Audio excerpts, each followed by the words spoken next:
Hey lovely sexy hobby people, welcome to today's video, which is a review for Warhammer Stormbringer issue 38. We get 5 more Vindictors in this. We also get another battle map.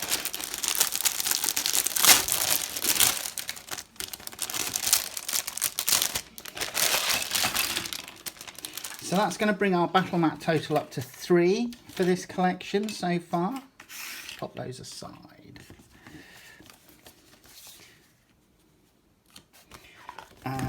So we've got our desert, which is the same as the other two, and then on the back, oh wow, that's cool. I like that. We got some dwarf wrecked dirigibles included in this one. That's pretty cool. I like it. I might have a look in a bit and see if that marries up with the previous opposite sides. So let's have a look. Stormcast Vindictors, Painting Iron Thanes and Legions of Olgu. So endless spells and how to hunt them. Endless spells are curious and dangerous manifestations of magic, which leave many students scratching their heads. Fear not, however, in this lesson we will cover all you need to know. So, Chronomatic Cogs, Ravanax Gnash and Jaws, and Purple Sun of Shyish.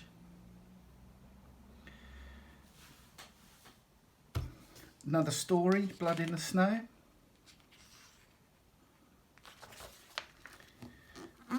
And then we get another page for our Stormcast Vindictors. It says second unit. So we get D6 rolling chart for their prime origin. And we get a D6 rolling chart for their unit traits. And then obviously you can name them and a couple of other bits down the bottom. Champions of Olgu, right, B, Realm 7. Use these tables to deepen the backgrounds for your models. If you want a particular hero, unit or creature in your collection to have from Olgu, you can roll on these tables to add extra detail to their background. To do so, roll a D3 to pick the row of backgrounds, then roll another DC to pick the column of backgrounds. So your first roll will go along and then your second one will go up.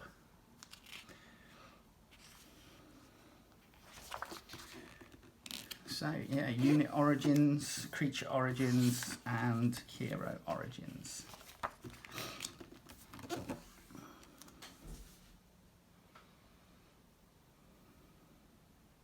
We get our how to build. I need to have a look at the other destructions and see whether we are doing anything different. So Vindictors. Do you know, I may even, because I've already got another unit with a pennant, I may very well leave the pennant out and just go with 5 Vindictors, and then they can join. Then I can have a 10-man unit and a 5-man unit. Then we're coming into how to paint.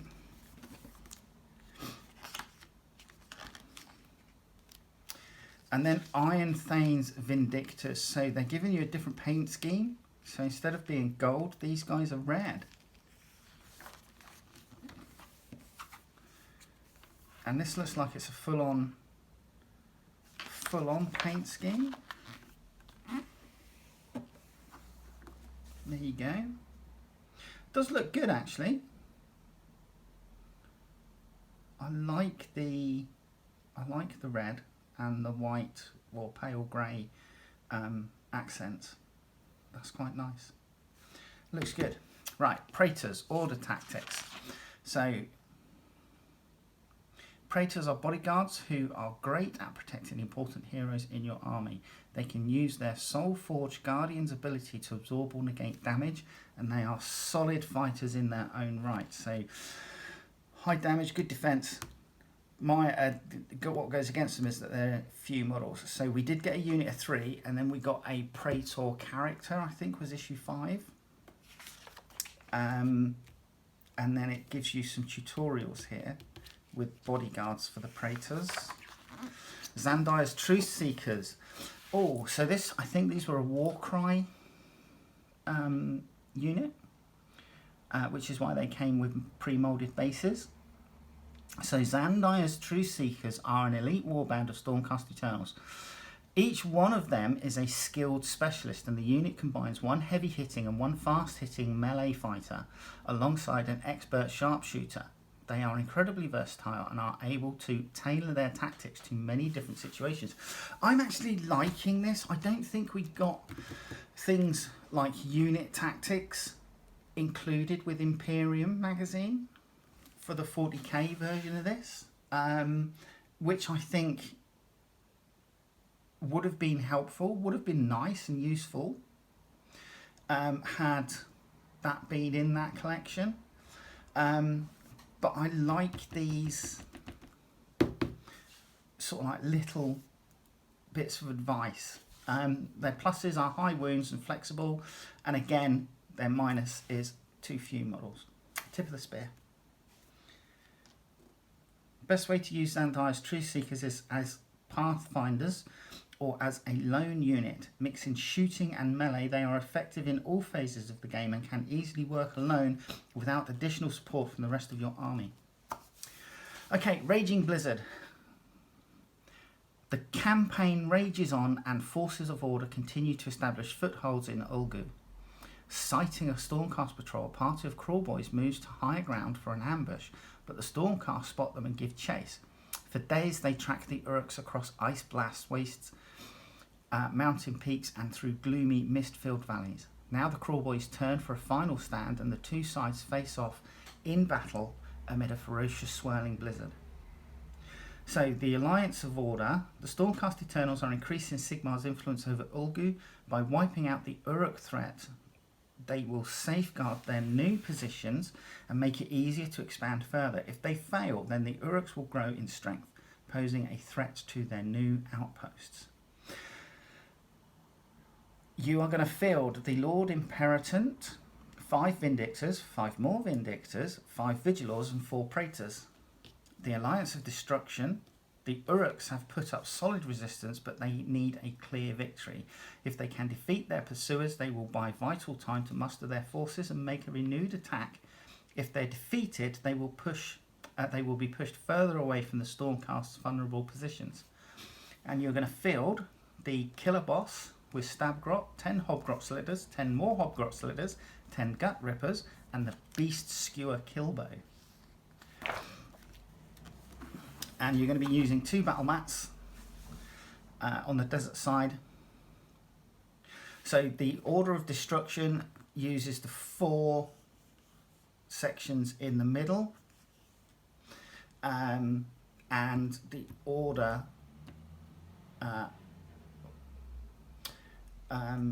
Forces of Order are using the 4 corners to deploy. That's interesting. Right, so new battle mat here, and you can see it laid out. It looks really good. So we're getting a large Sylvaneth, and we're getting some more Sylvaneth miniatures. We're getting some guy on a squig. We're getting a squig herd by the look of it, and some other bits and pieces, plus some scenery, a couple of scenery bits, which is nice. So there you go. Right, next 2 issues is 2 paints, and then 40 and 41 are actually Spirit of Durthu. So I'll do those together. Spirit of Durthu, and then after that I think we get the Fungoid Cave. It's another Warcry unit. Molog the Mighty, is it? Not entirely sure. Come back, because we've already looked at the plastic previously. They're a 2021 sculpt. You get 5. There are some different options. but come back and we'll put a couple together. All right, see you in a sec. Okay. Right, the banner bearer that you get with the set will, when you build him up, will look like this. So I'm in the process of painting this one, and like I said, I've already got 2 units of 5 Vindictors, and each of them have a banner bearer. So the alternative build for our banner bearer is you would have this. If you were doing the banner bearer, you'd obviously have this back piece with the longer sword, and obviously the banner would be what you would use. The alternative build sees you use the back piece, number 43, instead, and then this arm, which doesn't have a spear, but the spear, which then doesn't have an elbow and a shoulder. So that would be what you use. Oh, excuse me, sorry.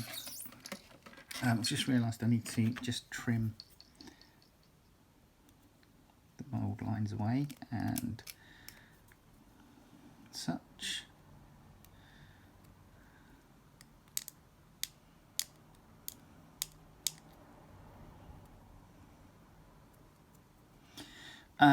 So yeah, it's the alternative build is quite simple for the banner bearer. So this is going to be, because I don't need 3 banner bearers, pennant bearers or whatever. So we're going to start with the head, which slots in, and these are all push fit, and I do recommend that when you do your push fit minis, I don't know if you can see the peg in the back of that, but all I do is I just shave a sliver off the peg, and that helps it seat into the peg hole a lot easier. So that's what I do, and then we're going to pop the back piece on.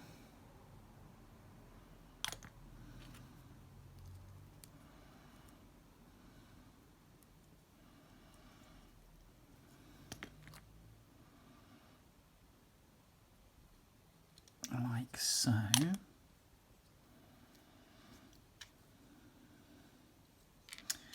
Then his shield arm.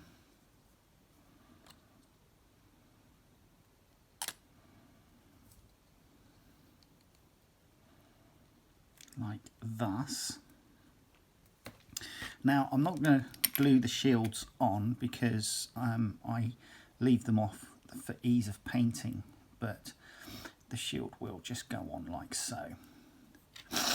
Then, oh, excuse me for sniffing, we're going to pop in some glue there so that we can marry up that. And then this piece, pop a little bit of glue in the joint.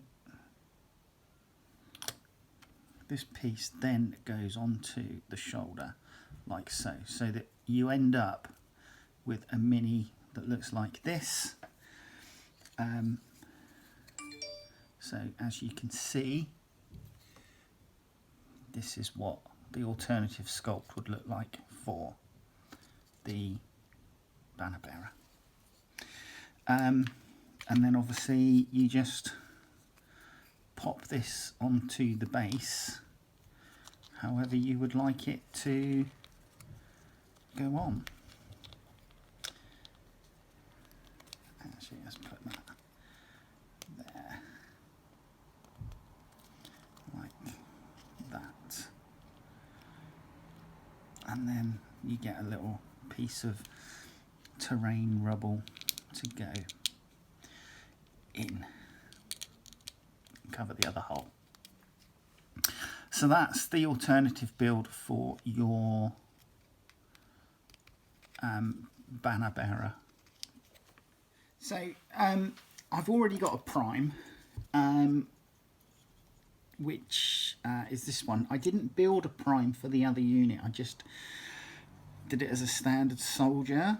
So I need to build a prime for the second unit, and I'm going to use the same parts as the prime for the other ones, but I have decided that I'm going to just pose the spear slightly differently. So the first thing I'm actually going to do is glue this together, and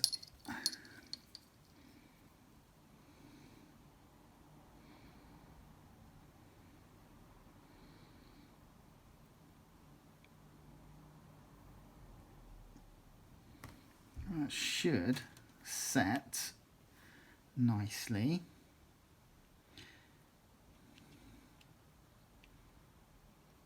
And I'm just going to leave that on its own. I'm not going to do anything else with it to go off. Now, I'm using the non-helmeted head so that I get the pose that I want. But we're going to start off with the legs and this part of the torso, and that's just going to marry up through. Spotted glue. I'm going to pop the head in. So, non-helmeted head for this character, for this prime. The reason being is that if I use the helmeted head that would be for the prime, she'd be looking in the wrong direction for the way that I want her.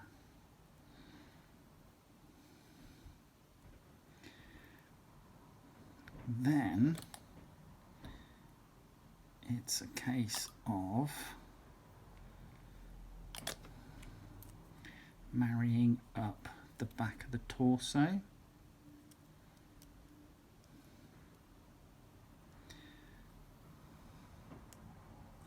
Like thus.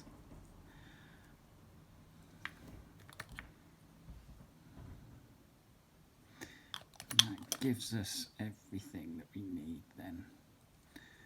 Now, I'm just going to try and decide how I want her placed. I'm thinking maybe like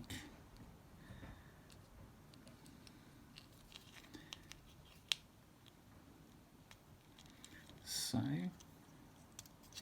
Let's pop in the bit of filler.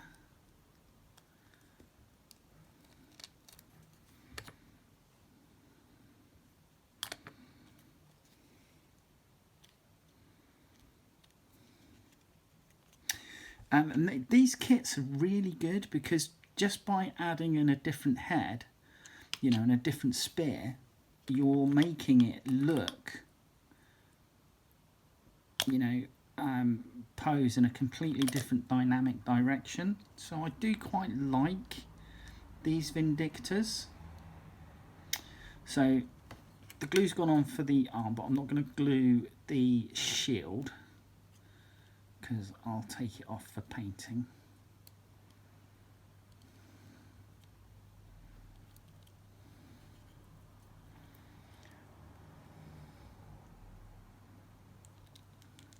It's not going to play, is it? Let's take a little bit more off that.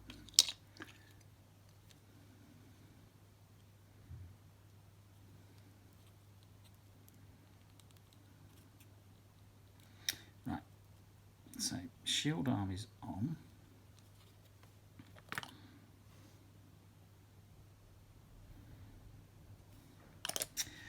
And then this should be sufficiently dry, as long as I'm not putting any force on the tip of the spear. This will then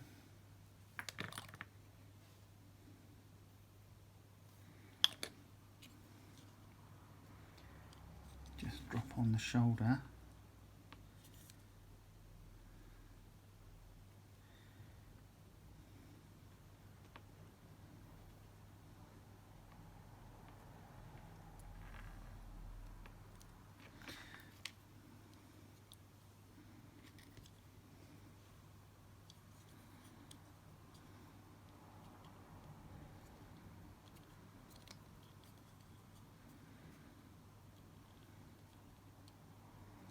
like so. And then I've got a slightly different posed prime than the original one, like thus. So yeah, just a slight conversion, but that's what I ended up with. Okay, hopefully you'll join me in the next video. All right, take care. Bye-bye.